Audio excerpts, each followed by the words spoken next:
Hello everyone. आज नागपुरी के class में हम लोग उपसर्ग और प्रत्यय के बारे में पढ़ेंगे। तो चलिए क्लास स्टार्ट करते हैं। सबसे पहले हम लोग उपसर्ग के बारे में पढ़ेंगे। तो उपसर्ग किसी शब्द के आगे जोड़ा जाता है ना, और वही प्रत्यय किसी शब्द के पीछे जोड़ा जाता है। ठीक है, तो चलिए क्लास स्टार्ट करते हैं।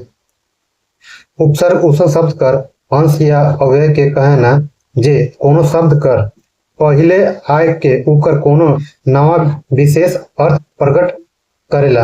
मतलब कोई शब्द के आगे आकर नया शब्द बना देता है ना। जैसे काल, काल के आगे अ लगा देंगे तो अकाल हो जाएगा। अ प्रत्यय लगाने से अकाल हो गया ना, तो नया शब्द हो गया। जैसे ई दुई शब्द उप जोड़ सर्ग कर जोग से बनेला। उप कर माने होता है नई जका या भीड़ है ना, और सर का अर्थ होता है क्या होगा, सृष्टि ना करे। कहे के माने उपसर्ग का अर्थ होला धीरे आय के दोसर नवा अर्थ वाला शब्द बनाए ना। मतलब जैसे उपसर्ग किसी शब्द में जुड़ता है तो शब्द का अर्थ बदल जाता है ना।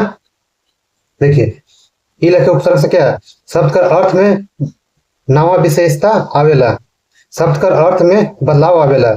उपसर्ग का स्वतंत्र अर्थ नहीं होवेला। संगति नी बैठले उपसर्ग कर कोनो अर्थ नी निकले। उपसर्ग का अलग अलग अर्थ होता है ना, और उपसर्ग स्वतंत्र तरीके से नहीं होता है ना, किसी शब्द में जुड़ने के साथ ही उसका अर्थ बदलता है। देखिए नागपुरी में लागे वाला उपसर्ग ठेठ नागपुरी कर अलावा हिंदी संस्कृत उर्दू कर उपसर्ग मनक प्रयोग करल जाला। मतलब नागपुरी में जो होता है हिंदी वगैरह वाला में भी होता है ना।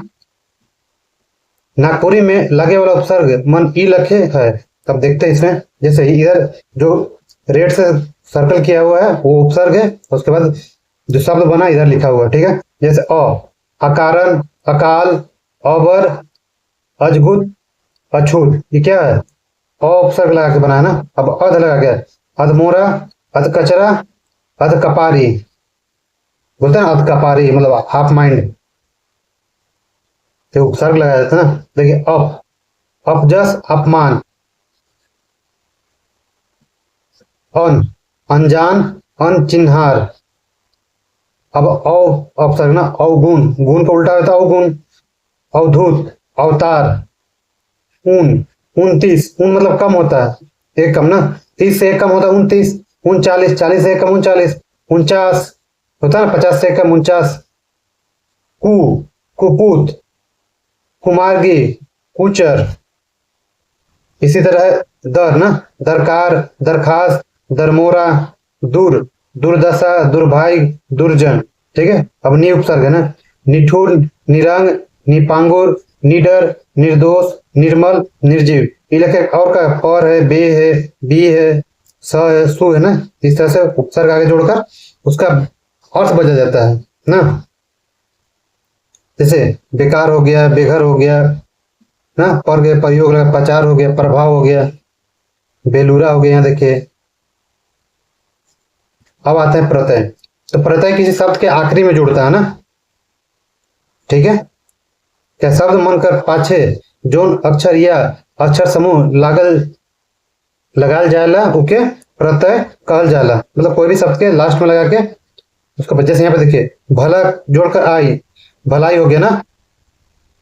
ठीक है, जैसे प्रति अय, प्रति जो है ना, प्रति माने साथ में, और क्या पाछे बाद में क्या लगा अय है ना।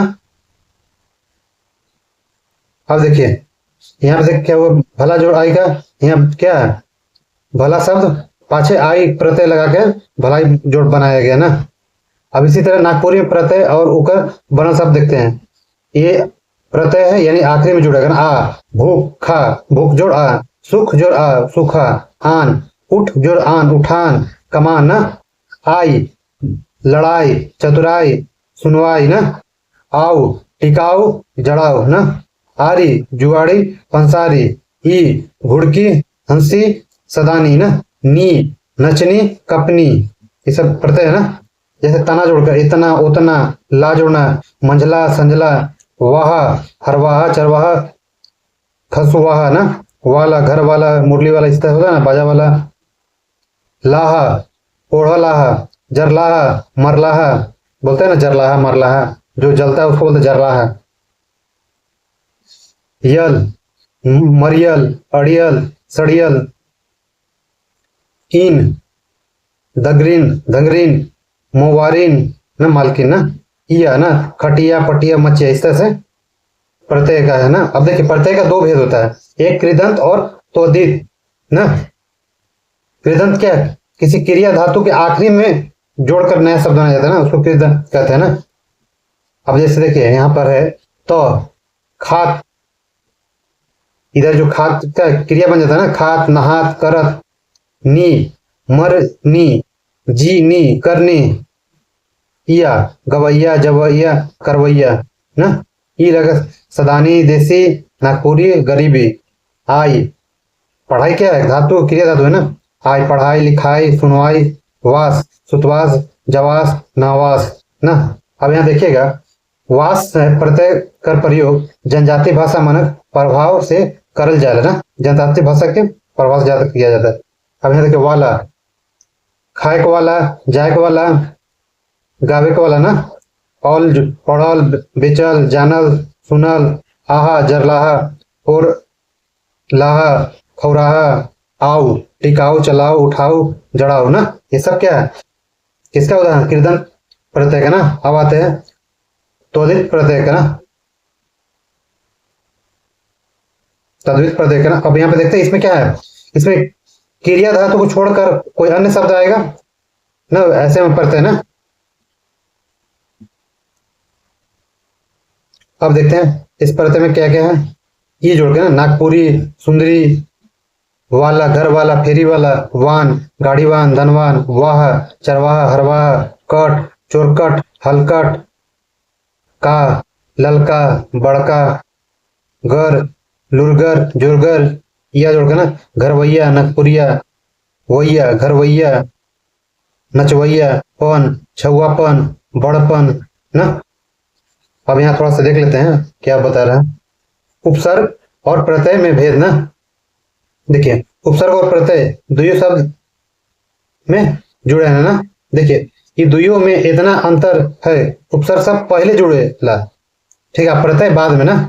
कोई शब्द है इसके आगे जुड़ा उसको उपसर्ग बोलेंगे, अगर लास्ट में जुड़ा आखिरी में तो उसको प्रत्यय बोलेंगे ना, ठीक है। दुइयों में केहू जब कोनो शब्द में जुड़ल जाएला तब मूल शब्द का अर्थ में बदलाव आएला, मतलब कोई शब्द का में उपसर्ग या प्रत्यय जुड़ा तो शब्द का अर्थ में बदलाव आ जाता है ना। तो इस तरह से हम लोग प्रत्यय उपसर्ग वाला चैप्टर हम लोग खत्म कर दिए। अब हम लोग पढ़ेंगे समास के बारे में नेक्स्ट चैप्टर में ना, समास। तो मिलते हैं नेक्स्ट वीडियो में, तब तक के लिए धन्यवाद।